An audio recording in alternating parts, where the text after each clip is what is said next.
मैं आपको शक्ति का दूसरा सिद्धांत बताता हूं। मुझे नहीं मालूम कि यह सिद्धांत मुझे बताना चाहिए या नहीं, मुझे यह भी नहीं मालूम कि यह सही है या नहीं, लेकिन क्योंकि मैं इसको मानता हूं और मुझे मालूम है कि इसके बारे में कई लोग जिनके हायर मॉरल वैल्यूज हैं शायद न भी समझते हो या न भी वो रखते हो, लेकिन एक मेरा विचार है, चाहे तो इस पर विचार करें। सब नहीं तो कुछ न कुछ लोगों को शायद इस विचार से कुछ सोचने की और कुछ करने की प्रेरणा मिलेगी। इतिहास दुनिया की सबसे बड़ी अदालत है, इससे बड़ी अदालत कोई नहीं है। सुप्रीम कोर्ट में क्या हुआ, हाई कोर्ट में क्या हुआ, लड़ाई के मैदान में क्या हुआ, इलेक्शंस में क्या हुआ, ये सब बातें आती हैं चली जाती हैं, बाद में रह जाता है केवल इतिहास। और इतिहास का निर्णय हमेशा उसके पक्ष में गया है जो शक्तिशाली था। इसने कभी उसका साथ नहीं दिया जो न्याय के साथ था, जो सही था। अगर ऐसा होता तो दिल्ली में बाबर रोड होती है, बाबर रोड है लेकिन राणा सांगा रोड नहीं है, क्योंकि बाबर आया, विजयी हुआ, राणा सांगा हार गया। भारत की हिंदूशाही किंगडम अफगानिस्तान से होती सिकुड़ती सिकुड़ती सिकुड़ती यहां तक नहीं आ जाती। हमने किसी पर आक्रमण नहीं किया, हमने किसी के जीवन मूल्यों को नष्ट नहीं किया, हमने किसी के धर्म ग्रंथों को और धर्म स्थानों को नष्ट नहीं किया। शायद हम न्याय संगत थे, शायद सत्य भी हमारे पक्ष में था, लेकिन शक्ति हमारे साथ नहीं थी। इसलिए इतिहास ने हमें उसकी सजा दी। इतिहास ने हमेशा उनको सजा दी जिन्होंने विचारों को कर्म से और न्याय को शक्ति से अधिक महत्व दिया।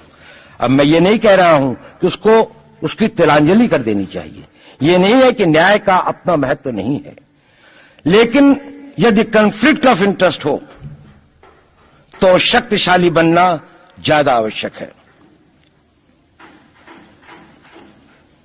भारत धर्मगुरु भी तभी बनेगा जब एक शक्तिशाली भारत का निर्माण होगा। जिन लोगों ने भारत के ऊपर आक्रमण किया, भारत के ऊपर राज किया, इस प्रकार से राज किया कि राज करते वक्त, जाते वक्त अपने गुलामों से कह दिया कि तुम राज कर लो, हम तो जा रहे हैं, तो यहां पर गुलाम वंश भी बन गया। अगर हम लड़ाई के वॉरफेयर के उसूलों से देखें कि किसी भी राष्ट्र की जो कॉम्प्रिहेंसिव स्टेट पावर होती है, किन चीजों से वो लड़ाई लड़ता है, जिसको हम कहते हैं कि ये शक्तिशाली है, दूसरा शक्तिशाली नहीं है, क्या वो अवयव होते हैं उसके, क्या घटक होते हैं उसके। तो भारत के पास जनशक्ति, धन शक्ति, ज्ञान की शक्ति, टेक्नोलॉजी की शक्ति, और जिन लोगों ने आक्रमण किया उनकी शक्ति को अगर हम ये देखें तो शायद 1 और 1000 का अनुपात भी नहीं होता। लेकिन उसके बाद भी हम वो नहीं कर पाए। और ये प्रश्न भी किसी ने पूछा, उस पर मैं आऊंगा बाद में। निवेदिता जी ने उसका बहुत अधिक उत्तर दिया, बहुत अच्छा उत्तर दिया था कि क्या कारण है, किसके कारण भी हम लोग इस लड़ाई में इतिहास ने हमारा साथ या हमारे पक्ष में न्याय नहीं दिया। क्या कारण है कि कश्मीर में हम लड़ रहे हैं, जिन्होंने हमारे ऊपर आक्रमण हो रहा है, हमारे ऊपर बाहर से लोग आकर वायलेशन हमारे बॉर्डर का करते हैं, इन्फिल्ट्रेटर्स हमारे यहां आते हैं, जबकि पूरा का पूरा कश्मीर भारत का भाग है, अभिन्न भाग है। कानून के अनुसार वहां के राजा ने यह हस्ताक्षर किए, हमें दिया।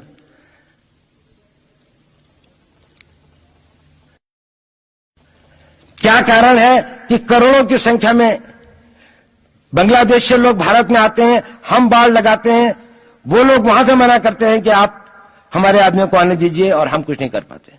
और भारत में 2 करोड़ नागरिक रहते हैं। हम हर एयरपोर्ट के ऊपर में इमिग्रेशन की चेक पोस्ट लगाते हैं कि कहीं पर कोई एक आदमी बिना पासपोर्ट के या बिना वीजा के भारत में प्रवेश न कर जाए। यहां पर लाखों की संख्या में, करोड़ों की संख्या में लोग आते हैं। सुप्रीम कोर्ट भी ये वो करता है कि जिन लोगों ने जो इसके लिए जिम्मेदार हैं, उन्होंने जो काम किया है वो भारत के ऊपर आक्रमण के बराबर काम किया है।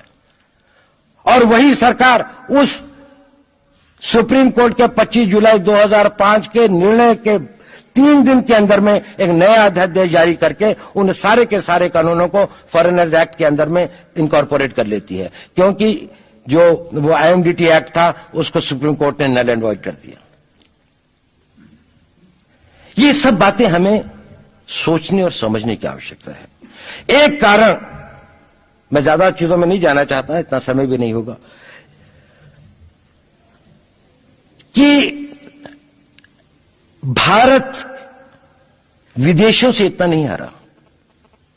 अंग्रेजों ने भारत के खिलाफ कोई लड़ाई ऐसी नहीं जीती जिसमें कि अंग्रेजों की फौज में भारतीय सिपाही नहीं थे। चाहे वह पहले बंगाल नेटिव आर्मी थी, 1857 के अंदर में सिखों और गुरखास ने उनका साथ दिया। जब सिखों से लड़ाई हो रही थी तो बाकी लोगों ने उनका साथ दिया। हमेशा नेटिव आर्मी उनके साथ थी। जब जब आक्रमण वेस्ट से हुआ, चाहे वो पार्थियंस थे, चाहे हून थे, चाहे मंगोल आए, बाद में मुगल आए, तो लश्कर कहां बने? वो तो थोड़े से लोग आए थे। लश्कर बने काबुल में, जिस वक्त तो इस्लामाइज भी नहीं हुआ था, लाहौर में, सरहंद में। हिंदुस्तानियों को हराया है तो हमेशा हिंदुस्तान के लोगों ने साथ नहीं दिया देश का। और दर्द है तो केवल इसी बात का। भारत के इतिहास में अगर दर्द केवल इस बात का नहीं है कि विदेशियों ने हमारे साथ क्या किया, उनका तो हम मुकाबला कर लेते। दुख इस बात का था कि हमारे सभी लोगों ने साथ नहीं निभाया और साथ नहीं दिया। और इसकी फीलिंग आज भी मुझे इस देश में होती है। और भारत को आंतरिक बाह्य शक्तियों से जो सबसे बड़ा खतरा है, वो खतरा इस बात का है कि हमारे अपने लोग ही कहीं राष्ट्र की सुरक्षा, राष्ट्र की अस्मिता, राष्ट्र के गौरव का सौदा न कर बैठे, अपने आज के सुख के लिए अपने भविष्य को अंधकारमय न कर दें। और इसके लिए जो जागरूकता चाहिए, इसके लिए जो ताकत पैदा करनी है, वो ताकत केवल समाज के अंदर भी पैदा की जा सकती है। उसको केवल आप लोग कर सकते हैं। वो केवल आज की युवा शक्ति ही कर सकती है।